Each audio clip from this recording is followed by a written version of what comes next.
되게 감동적인 본문이네요. 제가 말씀 전하기 전에 기도하도록 하겠습니다. 사랑하는 주님 감사합니다. 오늘 허락되어진 우리 미션 리바이벌 교회 주일 연합 예배, 우리 하나님을 아버지라 부르는 사랑하는 성도님들, 아직은 하나님에 대해서 알아가는 우리 지혜들과 함께 오늘 또 주의 말씀을 나눕니다. 이 예배 시간에 성령이 우리 가운데 함께 하시니 감사드립니다. 종을 통하여 또한 주의 복음이 선포되어질 때 성령님 역사하셔서 주의 자녀된 자들 가운데는 주께서 베푸신 복음의 은혜가 얼마나 놀라운 것인지 깨달을 수 있도록 은혜를 더하시고, 하나님을 알아가는 가정에 계신 분들에게는 오늘 성령님 그 마음의 문을 여셔서 주께서 허락하신 그 복음의 은혜, 하나님의 사랑에 대해서 오늘 흠뻑 젖는 시간, 주님이 어떠한 분인지 믿음으로 고백까지 이르는 시간 될 수 있도록 역사하여 주시옵소서. 이 시간 가운데 충만한 은혜 가운데 함께 하실 우리 주님을 찬양하며 살아계신 예수님의 이름으로 기도드립니다. 아멘. 오늘 함께 교독하며 읽은 갈라디아서 2장 1절에서 10절까지의 말씀을 가지고 복음의 다이너마이트라는 주제를 가지고 우리가 갈라디아서 말씀을 살펴보고 있습니다. 오늘 5번째 시간인데요. 오늘 설교 제목이 기독교 복음 다시 보기입니다. 기독교 복음 다시 보기. 자, 이 설교의 제목으로 우리 좌우에 계신 분들 서로 한번 축복하며 인사할까요? 우리 기독교에 대해서 우리 알아가는 시간 되기를 원한다고 우리 기독교에 대해서 잘 알아가 봅시다 라고 서로 이렇게 축복하며 인사합시다. 시작. 기독교에 대해서 잘 알아가 봅시다. 네. 제가 오늘 또 이렇게 나와서 제가 설교를 할게요. 제가 이렇게 나와서 설교하면 우리 이제 성도님들은 저랑 가까이 있으니까 좋잖아요. 근데 이렇게 나와 있으면 제일 약간 예민한 데가 어디냐면 이 방송실이에요. 왜냐하면 이렇게 마이크를 가지고 제가 정한 자리에서 딱 하면 소리 잡기가 더 용이한데, 제가 나와서 왔다 갔다 하면 이렇게 방송실에서는 화울링 나는 것도 그렇고 여러 가지 것들도 신경을 많이 써야 되거든요. 늘 이렇게 애쓰고 있고 신경 쓰고 있는 우리 이제 방송실, 보이지 않게 늘 수고하고 섬겨지는 우리 지체들이 있는데, 우리 한번 감사의 박수 한번 할까요? 예. 예. 예. 예. 되게 민망하죠? 예. 우리 오늘 대표 기도 때도 우리 이제 종주 목사님이 기도하셨는데, 우리 지난주 오후에 또 월요일까지 1박 2일로 MT를 다녀왔습니다. 우리 이제 비전 MT라는 제목을 가지고 다녀왔는데, 제가 평소에 가지고 있는 기질로는 저는 무언가 수련회나 일정이 있으면 되게 타이트하고 꼼꼼하고 프로그램을 딱 준비하고 점검을 하는 편인데, 이번에는 MT니까 그렇게 안 했거든요. 그냥 맡겼어요. 그냥 하나님께서 이끄시는 바대로, 성령께서 이끄시는 바대로. 그래서 맡기고 진행을 하다 보니까, 저도 이번에 경험했어요. 하나님은 나의 기질을 뛰어넘어서 역사하시고 일하시는 주님이시구나. 이번에 너무 좋았거든요.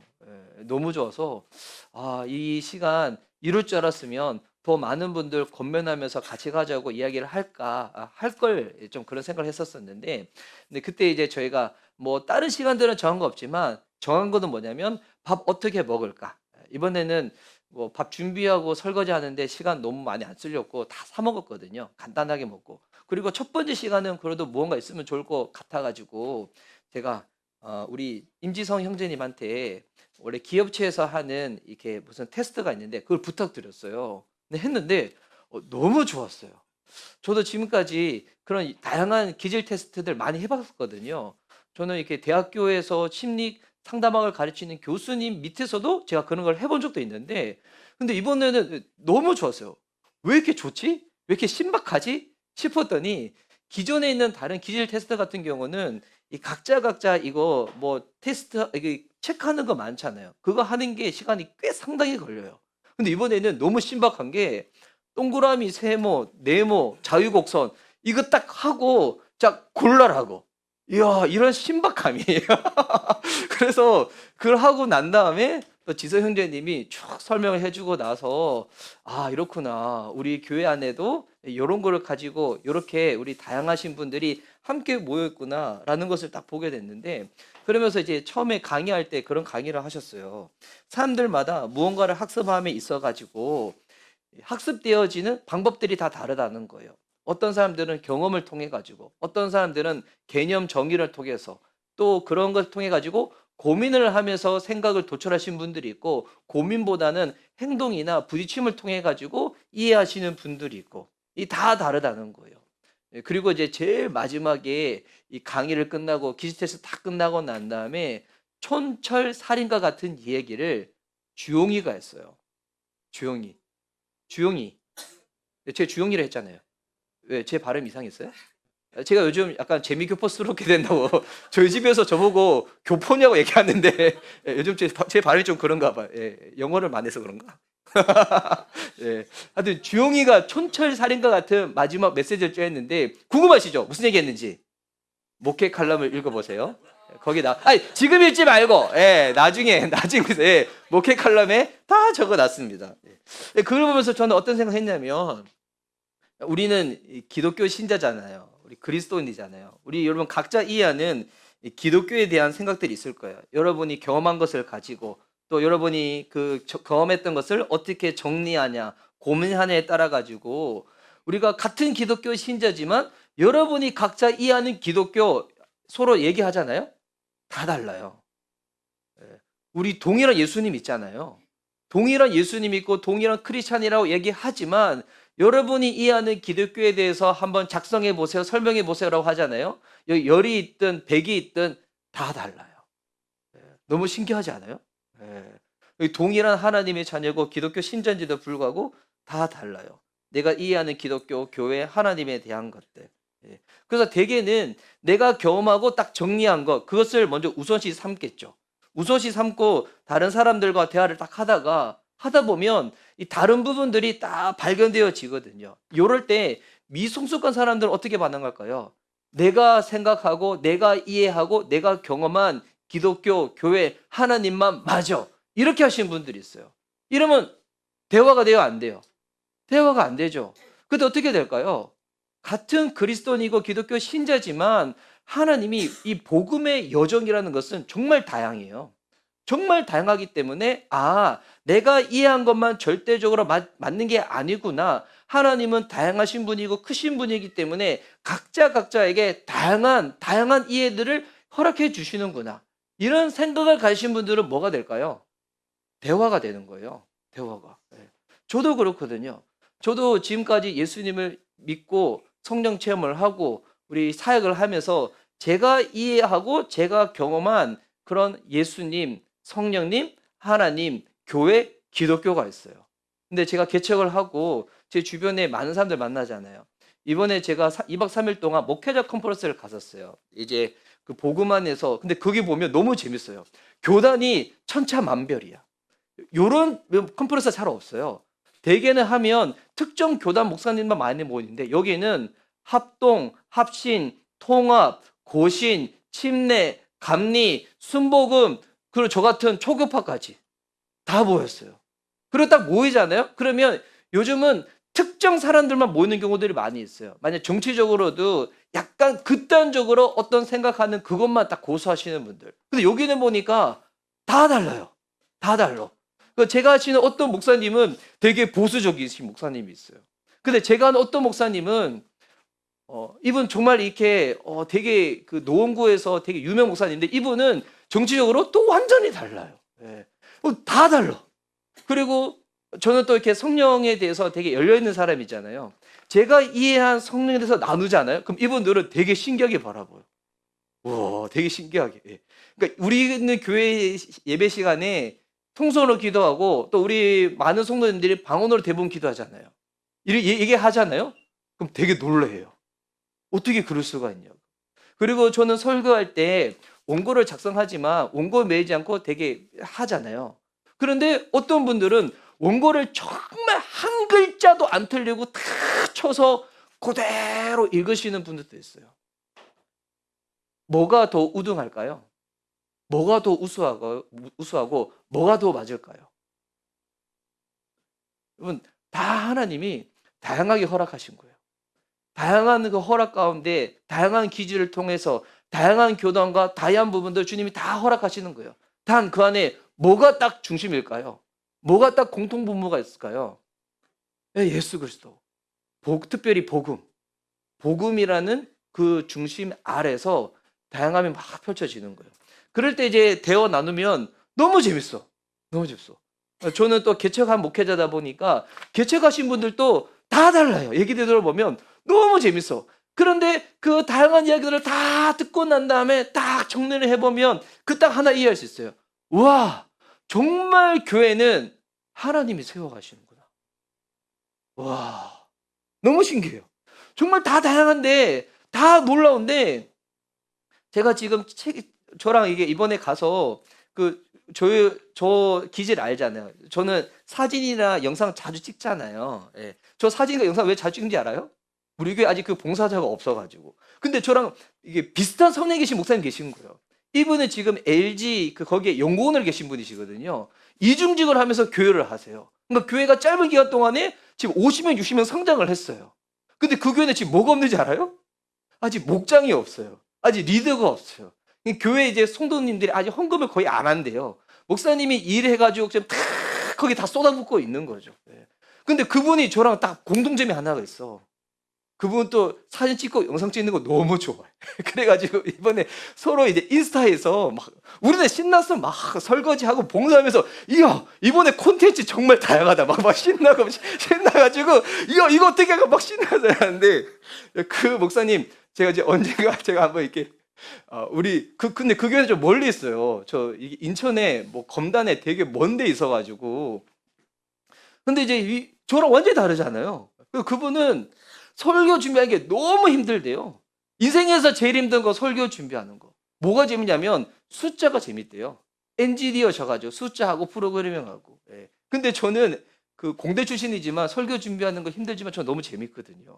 나눈 것도 너무 이렇게 보람되고.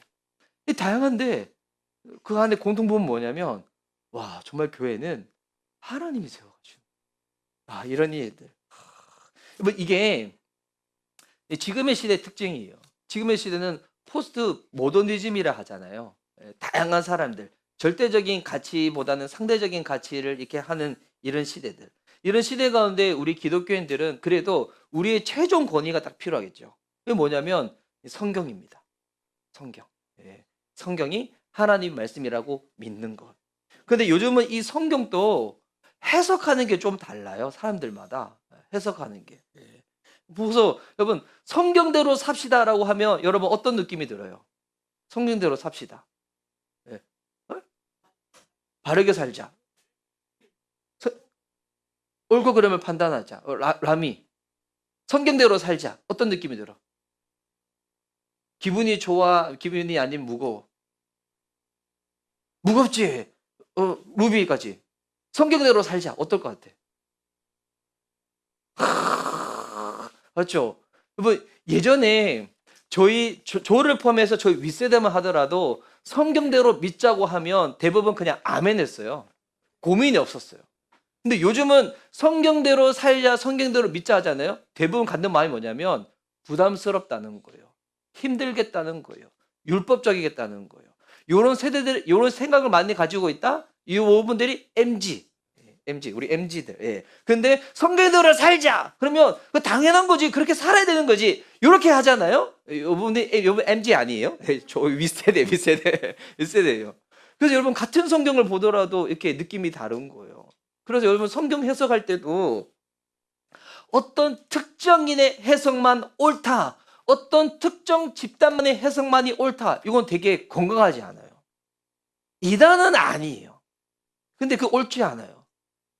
요즘 박진영 씨가 그렇잖아요. 박진영 씨의 문제가 뭔지 알아요? 박진영 씨의 문제가 뭐냐면 이분은 정말 진지하게 성경을 사랑하고 보려고 하는 분이에요. 근데 박진영 씨의 문제가 뭐냐면 자기의 해석만 옳다고 여기는 거예요. 되게 안타까워요. 저는 그분의 중심은 이해하는데 전 개인적으로 박진영 씨는 뭐 잘 몰라요. 나중에 우리 추다가 제 앞이 들어가면 기회가 생길지 모르겠지만 근데 안타까운 뭐냐면 자기의 해석만 옳다고 생각하는 거야. 그러니까 박진영 씨가 뭐가 안 될까요? 주변에 박진영 씨 도와주고 싶은 신학교 교수님이 많이 있어요. 제가 아시는 분들 중에서도. 근데 박진영 씨는 신학교 교수님의 얘기도 안 들으려고 해. 그래서 그 교수님이, 제가 아시는 교수님이 저한테 얘기했어요. 뭐냐면, 박진영 씨 진짜 똑똑한데, 너무 교만하다고. 자기 걸뭐 옳다 여기다고. 그래서 여러분, 사람의 해석이라는 것은 완전한 건 없어요. 다 뭘 해야 될까요? 그 경량성이 중요하겠죠. 내가 바르게, 건강하게 해석을 하겠다. 그 경량성을 하려면 기준이 딱 필요하잖아요. 여러분, 이상한 목사의 성경 해석의 기준은 뭘까요? 영혼 구원하여 제자 삼는 거. 복음과 하나님 나라. 이게 저의 해석의 기준이에요. 예. 저도 아직 완전하지 않거든요. 저 죽을 때까지 완전하지 않을 거예요. 하지만 이 중심을 가지고 계속 발전을 해 나가는 거죠. 오늘 우리가 살펴보려고 하는 이 갈라디아서 2장은 지지난주 들으신 분들은 지금 바울이 간증을 하는 거잖아요. 지난주 간증은 회심 간증이었어요. 바울이 어떻게 하나님의 은혜로 하나님 예수님을 믿게 되었고 그가 어떻게 부르심을 받게 되었는지 이 지난주에 나눴던 회심 간증. 그럼 오늘 간증은 뭐냐면 바울이 그 은혜 가운데 예수님을 만나고 나서 14년이 지나고 나서 예루살렘으로 가는 거예요. 우리나라로 따지면 우리나라의 가장 큰 도시 수도인 서울로 올라가는 거예요. 바울이 거기에 딱 올라가서 경험한 것을 간증으로 풀어내는 거예요. 그래서 오늘 이 본문은 명칭을 뭐라 붙여야 될까? 되게 고민을 많이 했어요. 이게 사명 간증은 아니에요. 그렇다고 해서 선교 간증도 아니에요. 근데 오늘 간증을 제가 딱 별칭을 붙여봤어요. 이 무슨 간증이냐면 요거는 복음 간증이에요. 사도 바울이 예루살렘에 가서 만난 사람들을 통해서 복음의 따스한 은혜를 경험하게 돼요. 그때 당시 유대인 출신 그리스도인들이 가지고 있었던 그 약간 교만함, 오만함, 편견들이 있었거든요. 예수님 믿는 거는 이래야 돼. 기독교는 이래야 돼. 그들이 말했던 것이 있었어요. 그런데 바울이 봤을 때는 그건 아닌 것 같은데? 근데 예루살렘에 있는 그 지도자들도 과연 그렇게 생각할까? 그런데 막상 가봤더니 거기서 바울은 복음의 따뜻한 경험을 하게 돼요. 그래서 오늘 이 간증을 굳이 제가 붙인다면 이거는 복음 간증이에요. 복음 간증. 뭐 오늘날 사람들도 기독교에 대해서 가지고 있는 오해들이 있잖아요. 근데 이게 여러분 오늘만 그런 게 아니에요. 2000년 전에도 그랬어요. 기독교에 대해서 사람들이 가지고 있는 오해들이 있었던 거예요. 그래서 오늘은 요 갈라디아서 2장 1절에서 10절 말씀을 가지고 당시 유대인 그리스도인들이 가지고 있었던 기독교에 대한 오해 3가지 요거를 살펴보면서 요 질문을 던지고 거기에 대해서 바울이 어떻게 경험하고 답을 하는지 요를 살펴보려고 합니다. 그러면 요 안에 자연스럽게 기독교가 무엇이고 기독교가 말하고자 하는 이 복음의 핵심이 무엇인지 우리가 알 수 있을 거예요. 그래서 오늘은 이 질문을 먼저 미리 알려드릴게요. 예. 당시 유대인 그리스도인들이 가지고 있었던 기독교에 대한 오해. 근데 여러분 잘 보세요. 요게 지금 우리가 가지고 있는 기독교에 대한 오해랑 거의 흡사해요. 그래서 성경이 성경이에요. 2000년에 쓰였지만 오늘을 살아가고 있는 그리스도인들에게도 동일한 하나님의 말씀인 거죠. 어떤 오해를 가지고 있었는가? 첫 번째 오해는 이겁니다. 자, 보시면 기독교는 규칙과 의무를 강요하는 규칙의 종교인가? 이번 교회 다니다 보면 이것저것 하라는 거 많잖아요. 기독교가 그런 거야? 이거 이렇게 규칙을 많이 강요하는 종교야? 두 번째 오해. 기독교는 특정한 사람만을 위한 차별의 종교인가? 요런 오해들도 많이 있어요. 강남에 있는 사람들은 강남에 있는 방식대로, 비강남에 있는 사람들은 비강남에 있는 방식대로, 수도권에 있는 사람, 지방에 있는 사람, 오지에 있는 사람, 선교지에 있는 사람 보면 각자만의 이 특정한 사람들, 이 차별의 종교가 기독교인가? 세 번째, 기독교는 형식을 앞세우는. 우리도 예배 드릴 때 형식이 있잖아요. 우리도 성례전이 있잖아요. 형식만 앞세우는 내용이 없는 그냥 무의미한 종교인가? 요 3가지 오해. 당시에도 있었고 지금에도 있어요. 많은 이 비신자들이 아니면 비그리스도인들이 교회에 대해 생각할 때 이런 생각들 때문에 마음이 되게 어려워하거든요. 규칙, 차별, 무의미함. 이것 때문에 예수님 믿고 교회에 나오는 것에 대해 가지고 불편한 마음이 있는데 요거에 대해서 우리 한번 오늘 답을 찾아가 봅시다. 자, 첫 번째 질문은 이겁니다. 기독교는 규칙과 의무를 강요하는 종교인가? 규칙과 의무를 강요하는 종교인가? 자, 오늘의 본문을 다시 보면 제가 아까 말씀드렸지만 지금 바울이 예루살렘에 방문합니다. 14년 만에 방문했다가 나왔어요. 아마 14년 전에도 아마 짧게 갔던 적이 있었을 거예요. 그때는 아마 보면 한 2주 동안 짧게 했었거든요. 근데 이번에는 좀 길게 했던 거예요. 근데 왜 올라갔냐면 자, 바울이 얼마나 복음을 전하는 것 가운데서 이게 전심인지 알았잖아요. 바울은 복음을 전하는 것 가운데 진짜 그의 모든 것을 다 걸었어요.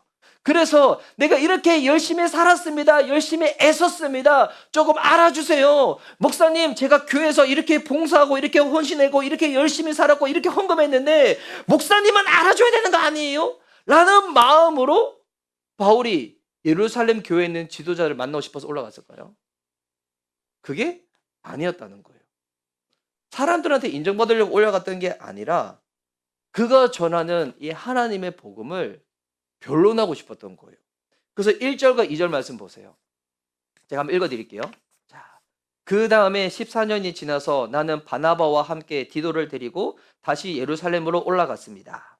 2절, 내가 거기에 올라간 것은 계시를 따른 것이었습니다.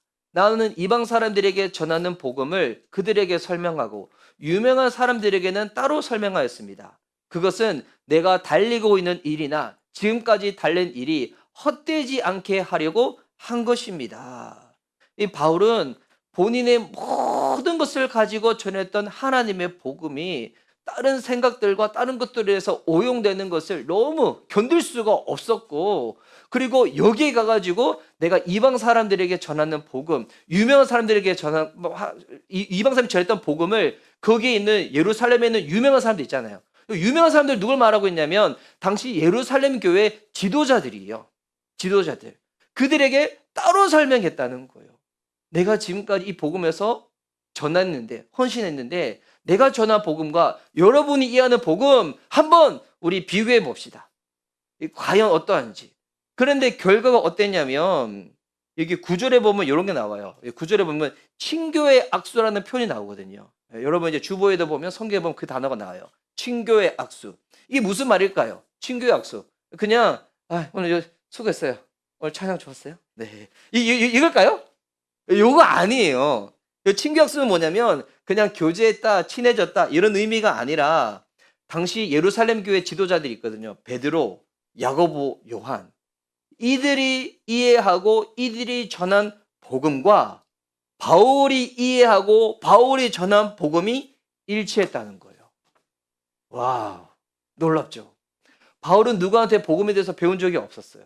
바울은 예수님이 특별하게 그를 택하셔가지고 직접 알려주셨거든요.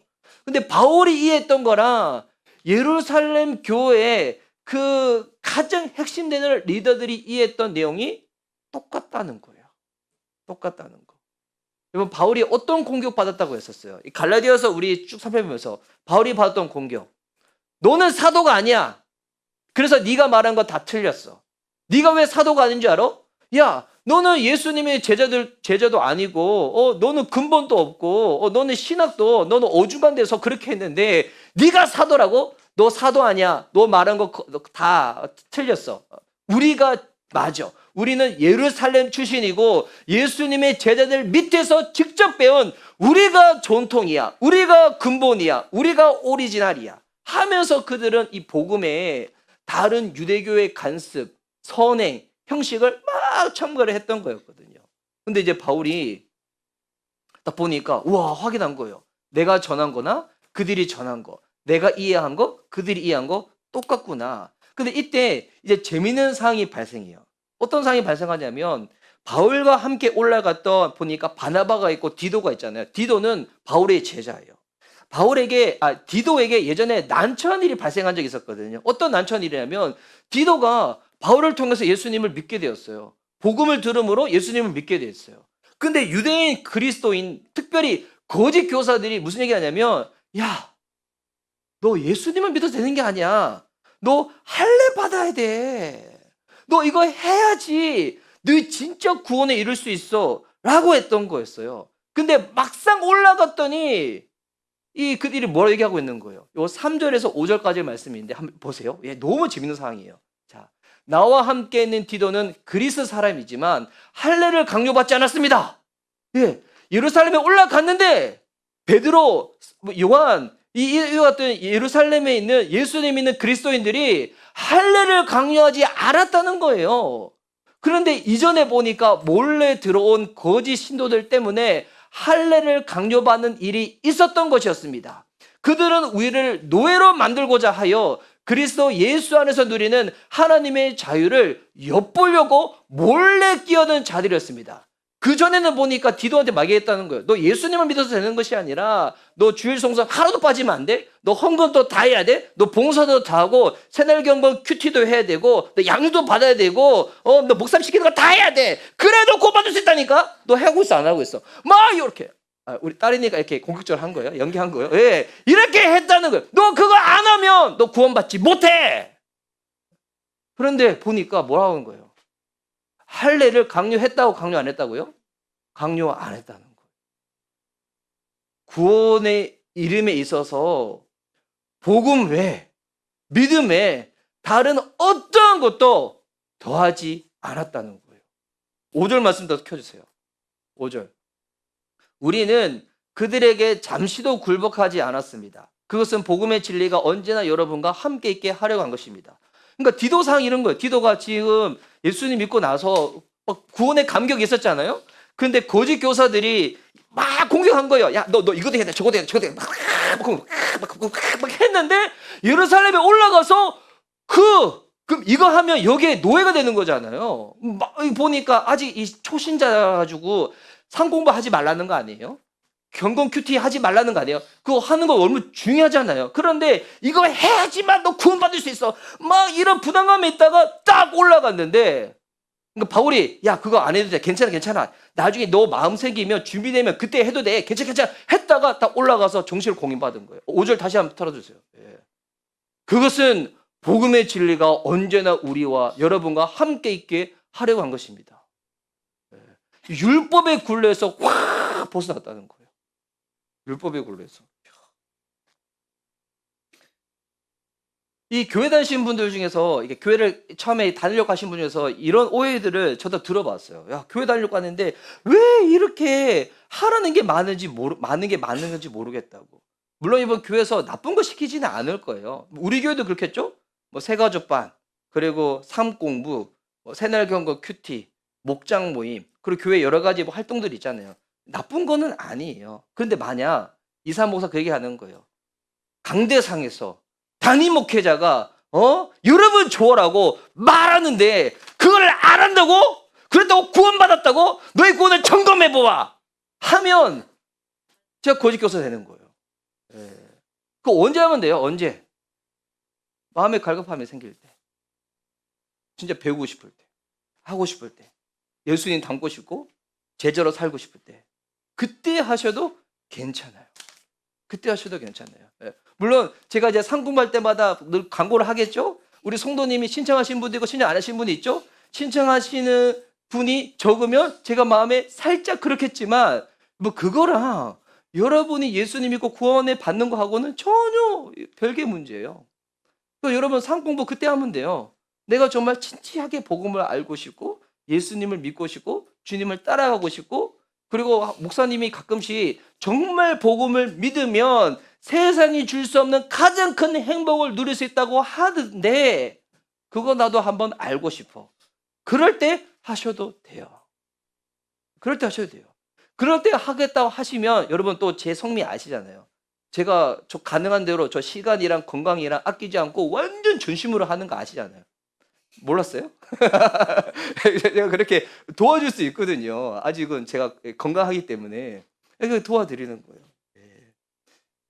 여러분, 기독교는 해야 하는 종교가 아니에요. 이미 이루어진 복음입니다. 예수님 믿으면 이것저것 다 해야 구원받는다? 그거 아닙니다. 구원은 오직 은혜로 주어집니다. 두 번째 질문. 그러면 기독교는 특정한 사람들만 위한 이 차별의 종교입니까? 이 바울이 예루살렘에 올라가서 무엇을 경험했냐면 뭐 이런 경험들 통해서 와, 하나님 앞에서 누구나 동일하구나. 이걸 경험한 거예요. 하나님 앞에서 누구나 이 동일하구나. 지금 바울은 공격을 받았잖아요. 네가 사도가 맞아? 네가 말한 거 틀렸어. 근데 바울이 사도가 맞다면 내가 누구한테 직접 배운 것은 아니지만 예루살렘에 있는 지도자들이 전하는 복음과 내가 전하는 복음이 동일하다. 그럼 이게 무엇이 증명되는 거예요? 바울이 사도가 맞다는 거예요. 누구한테 직접 배운 적이 없었지만 하나님의 특별한 은혜로 직접 알게 된 바울, 그가 사도가 맞다는 거예요. 근데 만약 유대에 있는 이 예루살렘에 있는 사람들이 사도가 되려면 너 배경, 경험, 사회적 지위, 학벌 이런 거 다 필요해 라고 하면 바울은 차별을 당하는 거겠죠. 근데 예루살렘에서 그가 경험한 것은 차별이 아니었어요. 너도 우리와 동일하다는 거였어요. 너도 우리와 동일해. 6절 말씀 보세요. 자, 읽어드릴게요. 그 유명하다는 사람들로부터, 유명하다는 사람들은 뭐냐면 당시에 있었던 베드로, 야고보, 요한, 예수님의 직접 제자들, 동생들, 그 유명하다는 사람들부터 나는 아무런 제한도 받지 않았습니다.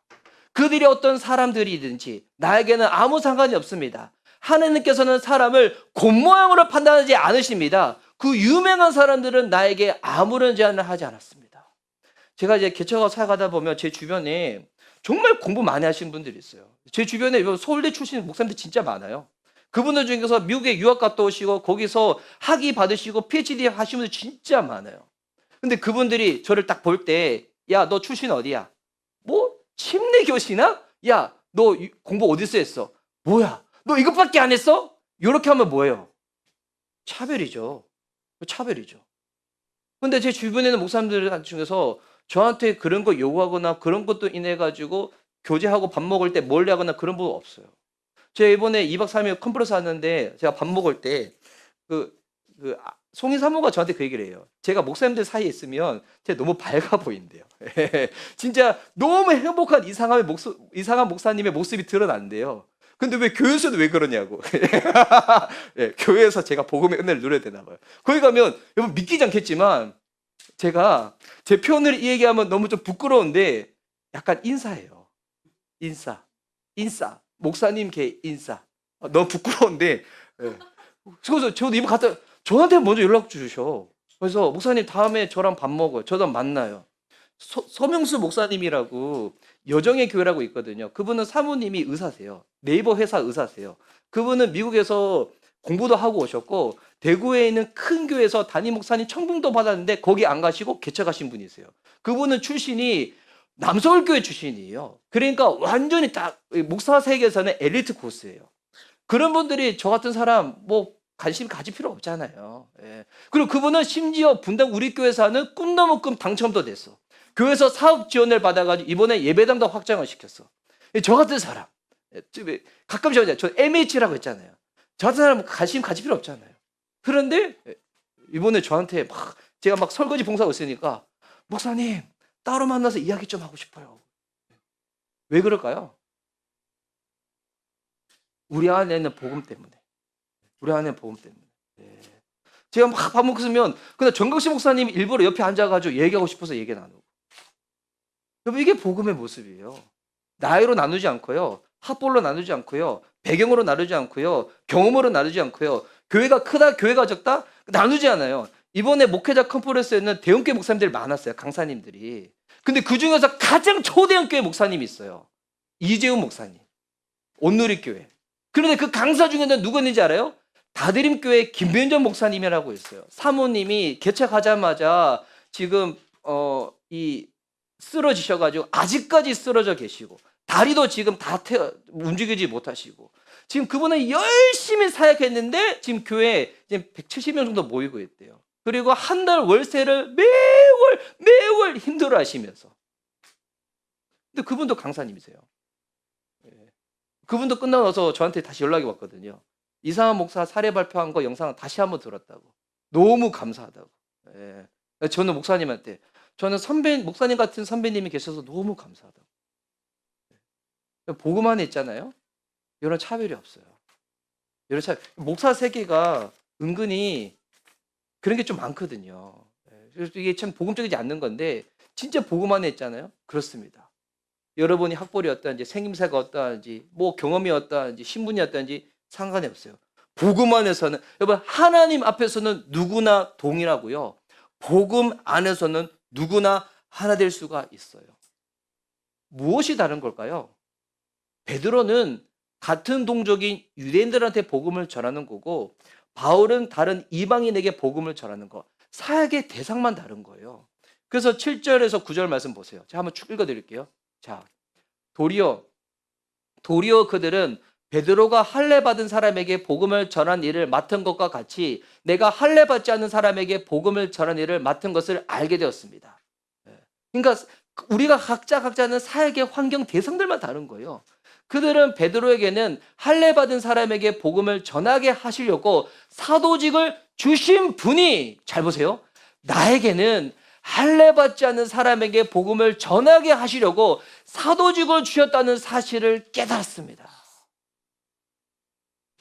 환경은 다르고 배경은 다르지만 누가 세웠다는 거예요? 하나님이 동일하게 세웠다는 거예요. 하나님.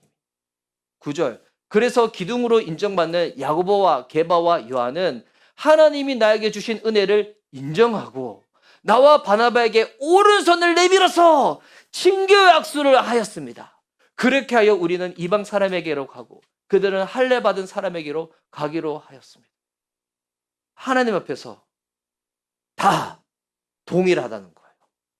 복음 안에서 모두가 어떤 사람이든 복음을 믿기만 믿으면 우리가 하나님의 자녀가 되기 때문에 주 안에서 하나 될 수 있다는 거예요. 요즘 기독교를 비꼬는 영화들과 드라마들이 가끔씩 있잖아요. 보면 불쾌하죠. 제가 예전에 전도사 때는 영화 미랑 볼 때 좀 그랬어요. 근데 이제 몇 년 전에 제가 봤던 영화 세자매라는 게 있어요. 그 영화를 저는 극장에서만 일부러 2번 봤어요.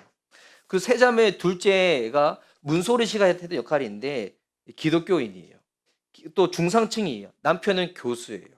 근데 보니까 또 성가대 지휘도 해요. 되게 고상해 보이잖아요. 근데 거기 보니까 문소리 씨 남편이 바람을 펴요. 그 영화 감독이 그 영화 시나리오를 직접 썼다고 들었는데 지금 그 영화 통해서 무슨 얘기 하는지 알아요?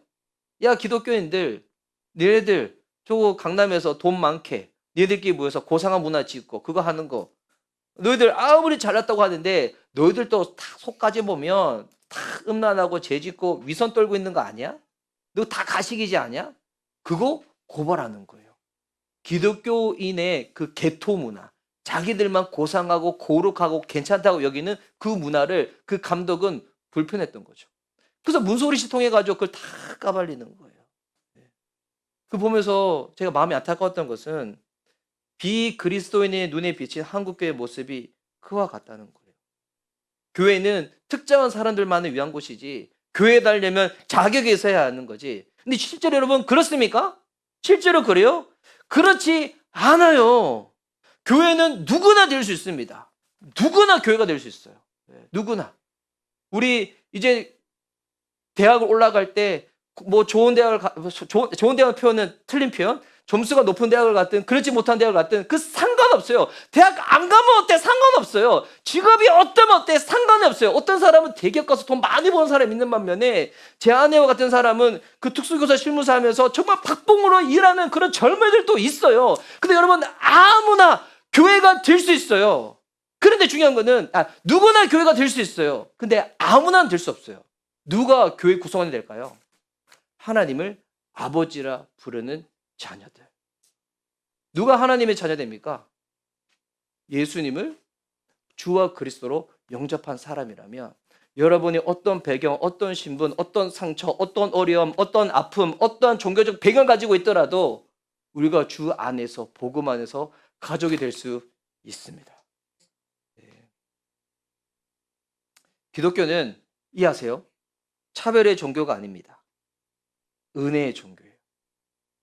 그분이 행하신 그 일, 아들까지 내어놓으셔서 우리를 구원에 이르게 하시려고 행하셨던 그 일, 그 복음을 믿기만 믿으면 우리가 주 안에서 가족이 될 수 있습니다. 마지막 3번째 질문. 기독교는 형식을 앞세우는, 이 말인즉 내용이 없는 무의미한 종교입니까? 여러분, 기독교가 담고 있는 이 복음은 은혜로 주어진 은혜의 복음이에요. 여러분, 은혜의 복음. 복음 말 자체가 소식이잖아요. 소식이지 권면과 충고과 격언이 아니에요. 소식이야, 소식. 그러니까 근데 이 은혜의 복음에는 능력이 있어요. 강요나 억압이 아니라 사람을 변화시키는 능력을 가지고 있어요. 드릴까요? 네, 네, 친절하죠? 복음을 믿으면 이렇게 사람이 친절해질 수도 있어요. 네. 복음을 믿잖아요. 그러면 복음을 믿으면 그 주어진 열매가 뭐냐면 너무 신비로운데 너무 신기한데 삶의 변화가 일어나게 돼요. 예루살렘에 있는 지도자들이나 바울은 하나님의 은혜를 받은 자잖아요. 하나님 은혜를 받잖아요. 그러면 어떤 삶을 살게 되냐면 사랑과 섬김의 삶을 살게 돼요. 그리고 계속 그렇게 살자고 서로 권면하며 서로 그렇게 다 용기를 줘요. 그래서 10절 말씀 보세요. 10절 말씀 한번 띄워주세요. 마지막 절인데 우리 함께 읽도록 하겠습니다. 시작. 다만 그들이 우리에게 바라는 것은 가난한 사람을 기억해 달라고 한 것인데 그것은 바로 내가 마음을 다하여 해오던 일이었습니다. 여기서 가난한 사람, 약한 자들을 이들을 위해서 기억하고 이들을 위해서 마음을 다하라는 거예요. 여러분, 그때 당시에 가난한 사람은 문자 그대로 가난한 사람이었어요. 물질적으로 공고한 사람이었어요. 근데 여러분, 지금 시대에 가난한 사람 누굴까요?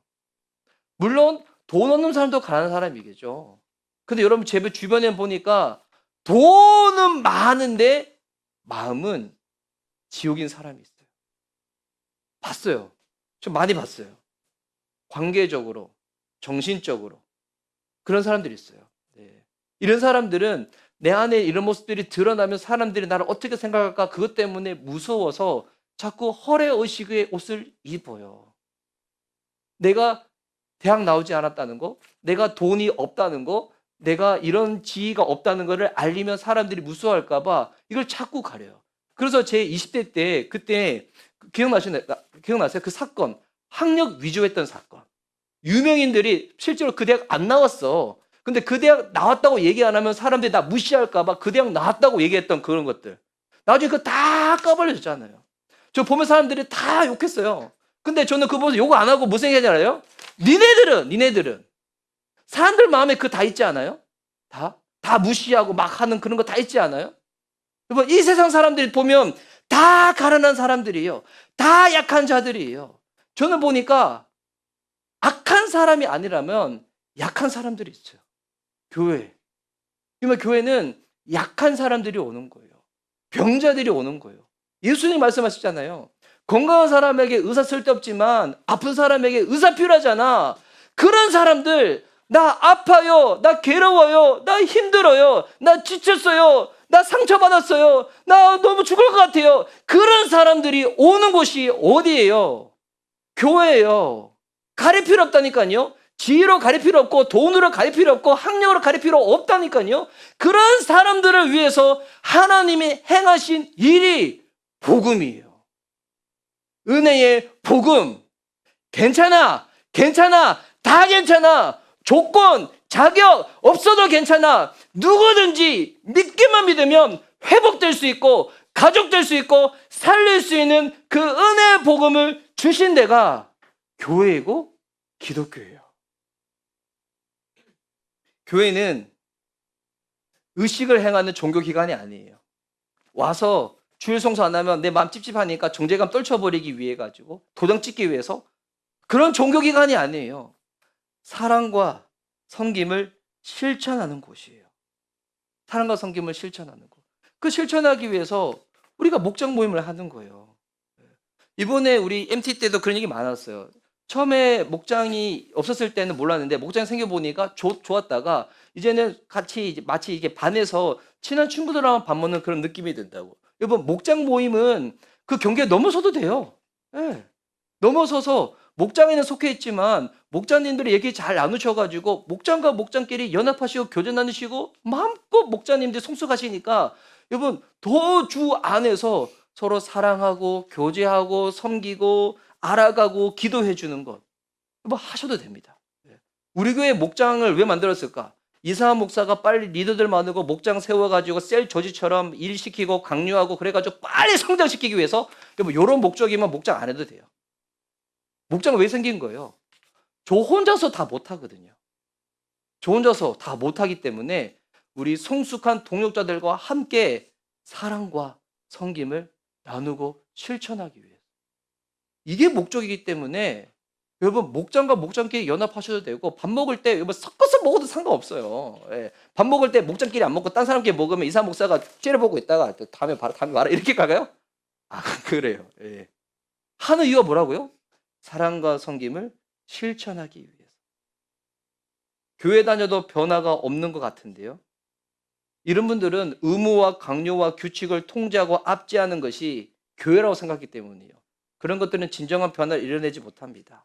하지만 진짜 은혜를 경험해 보세요. 나 아무런 자격과 조건이 없는데 왜 나 사랑하시지? 왜 나를 기억하시지?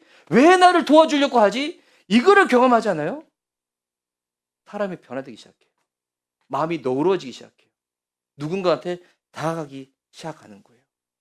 그래서 여러분 그거를 복음을 살아낸다고 말하는 거예요. 복음을 믿는 그 믿음이 삶으로 이어지는 거죠. 우리 각자가 알고 있는 기독교가 있을 겁니다. 근데 오늘 이 바울의 이 복음 간증을 통해서 우리가 좀 조정받았으면 좋겠습니다.